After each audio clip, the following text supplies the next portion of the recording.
Hello viewers, welcome to my channel Stree world. Kitchen का काम complete करने के बाद मैं अभी ब्रेकफास्ट कर रही हूँ और ब्रेकफास्ट करने के बाद मैं सीधे अपनी पढ़ाई में लग जाऊँगी। आज मैं सुबह नहीं उठ पाई क्योंकि रात में हमारे यहाँ बहुत ज़्यादा पावर कट ऑफ हो रहा था, जिसकी वजह से मेरी नींद कंप्लीट नहीं हुई थी। इसलिए मैंने सुबह उठना प्रेफर नहीं किया है और अब मैं आ गई हूँ सीधे अपने स्टडी टेबल पर और यहाँ मैंने अपना टाइमर ऑन कर दिया है। सबसे पहले मैं पढ़ रही हूँ हिमांशी सिंह की बुक से पेडागॉजी और इसमें मैं आज MCQ सॉल्व कर रही हूँ चैप्टर 8 की। जो चैप्टर 8 है इसका नाम है समुदाय, समाज, सामाजिकरण और शिक्षा संबंधी मुद्दे।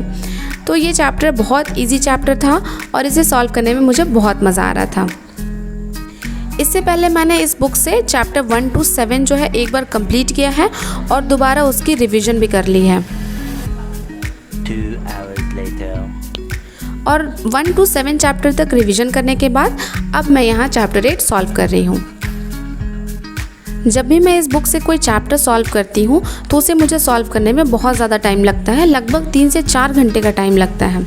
लेकिन आज का जो चैप्टर है ये बहुत ज़्यादा इजी था, तो मुझे इसमें सारे क्वेश्चंस जो है समझ आ रहे थे और मैंने लगभग सभी क्वेश्चन को सही टिक किया। लगभग ऐसे केवल 10 से 12 क्वेश्चंस ही होंगे जो मुझे नहीं आ रहे थे, तो मैंने क्या किया कि मैंने उसे राउंड कर दिया है और नेक्स्ट जब भी मैं इस चैप्टर को रिविज़न करूँगी तो मैं केवल उन 12 क्वेश्चंस को देखूँगी। यहाँ मैं आपको अपनी स्ट्रैटेजी बता दूं कि मैं चैप्टर 8 से चैप्टर 12 तक पढ़ाई करूँगी और जिस दिन मेरा चैप्टर 12 कंप्लीट हो जाएगा उस दिन मैं अगेन चैप्टर 1 से 12 तक रिवीजन करूँगी। तो ऐसे रिवीजन करके पढ़ने से क्या होता है कि सारे कॉन्सेप्ट्स आपको बिल्कुल मेमोराइज हो जाएंगे अच्छे से। दोपहर के 1:45 बज गए हैं और मैंने केवल 1.25 घंटे की ही पढ़ाई करी है।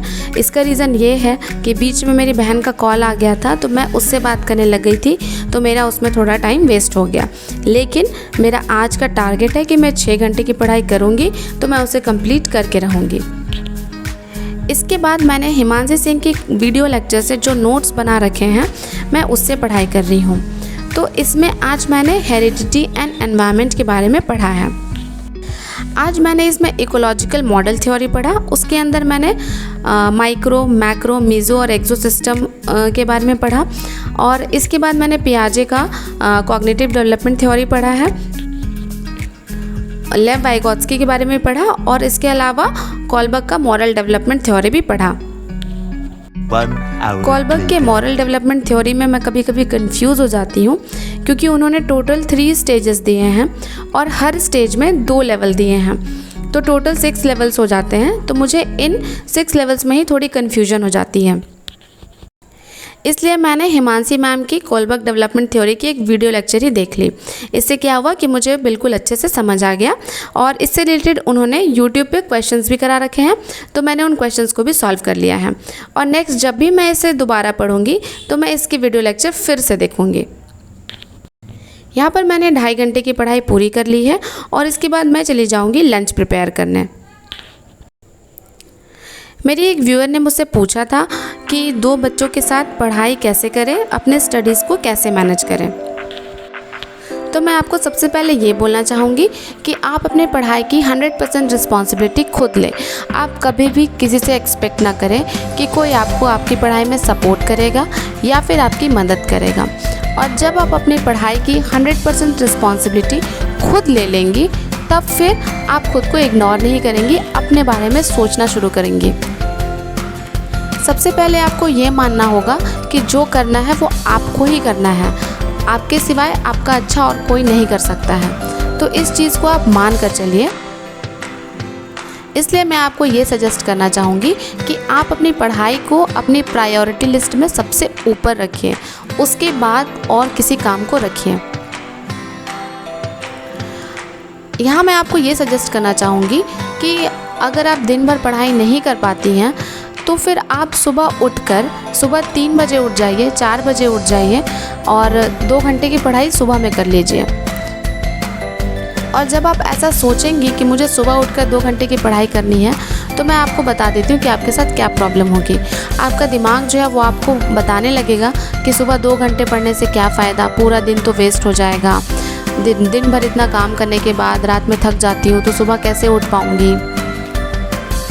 यहाँ मैं आपको बता दूँ कि जब भी हम कुछ ऐसा काम करने जाते हैं जिसमें थोड़ी मेहनत लगती है तो पहले हमारा माइंड जो है उसे इग्नोर करने की कोशिश करता है। वो आपके साथ ट्रिक प्ले करेगा, वो आपको बहुत डिफरेंट रीजंस देगा जिससे कि आप उस काम को करने से पहले ही डर जाएं। तो यहाँ पर आप खुद को थोड़ा अलग होकर देखिए। आप अपने दिमाग को एक बच्चे की तरह देख सकती हैं कि कोई बच्चा है आपके सामने इतने सारे बहाने बना रहा है तो आप उसे क्या सजेस्ट करेंगे, उसी के अकॉर्डिंग आप खुद को सजेशन दीजिए, सेल्फ गाइडेंस करिए। हो सकता है कि अभी आपको बिल्कुल धुंधला दिखाई दे रहा हो कि मुझे क्या क्या पढ़ना है, कैसे पढ़ना है, कितने घंटे की पढ़ाई करनी है, ये बहुत सारे क्वेश्चंस आपके दिमाग में आ रहे हों। लेकिन यहाँ पर सबसे इम्पॉर्टेंट बात ये है कि जब तक आप शुरुआत नहीं करेंगी तब तक आपको रास्ता दिखाई नहीं देगा। और यकीन मानिए, आप जिस दिन सुबह उठकर 2 घंटे या 3 घंटे की पढ़ाई लगभग 1 महीने तक कर लेंगे ना, तो आगे का रास्ता आपको खुद पता चल जाएगा और आगे की तैयारी आप खुद कर लेंगे। फिर आपको किसी के सजेशन की ज़रूरत नहीं होगी, अपनी प्लानिंग आप खुद कर लेंगे। हो सकता है कि जब आप शुरुआत में पढ़ाई करें तो आपके मन में बहुत सारे डाउट्स हों, तो ये सिर्फ आपके साथ नहीं है। जब मैंने भी शादी के बाद शुरुआत में पढ़ाई करनी शुरू करी थी तो मेरे मन में बहुत सारे डाउट्स थे कि किस सब्जेक्ट को पढूं, किस सब्जेक्ट को नहीं पढूं, कहाँ से स्टार्ट करूं। लेकिन जैसे जैसे मैंने धीरे धीरे स्टार्ट लेना शुरू किया, 1 से 2 घंटे की पढ़ाई करनी शुरू करी, तो धीरे धीरे मैंने अपनी प्लानिंग खुद कर ली और अब मैं बिल्कुल कॉन्फिडेंट हूँ। तो ऐसा कॉन्फिडेंस आपके अंदर भी आ सकता है। इसके बाद मैं यहाँ पढ़ रही थी करंट अफेयर्स, और करंट अफेयर्स के लिए मैं परचम क्लासेस को फॉलो करती हूँ।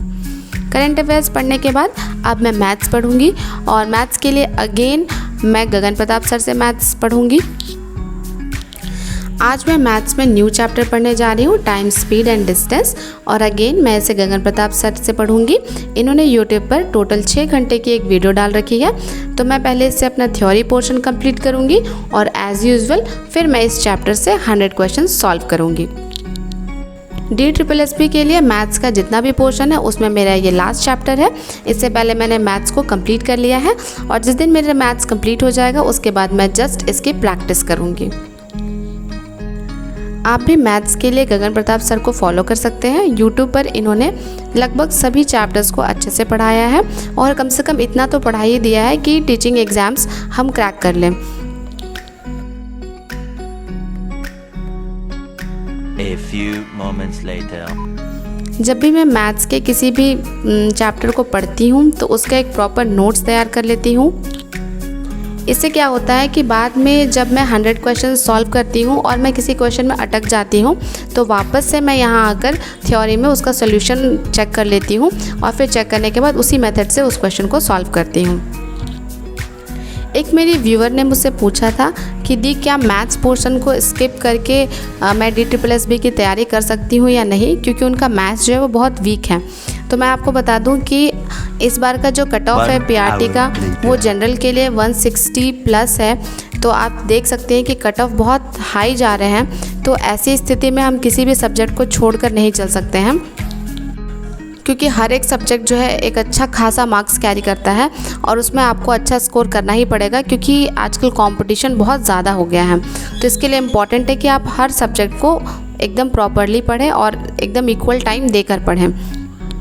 मेरा भी जो है वो GS बहुत वीक है, मुझे GS पढ़ना भी बिल्कुल पसंद नहीं है, लेकिन मैं उसको स्किप नहीं कर रही हूँ, मैं उसे धीरे धीरे स्लो पेस में ही लेकिन कंप्लीट कर रही हूँ।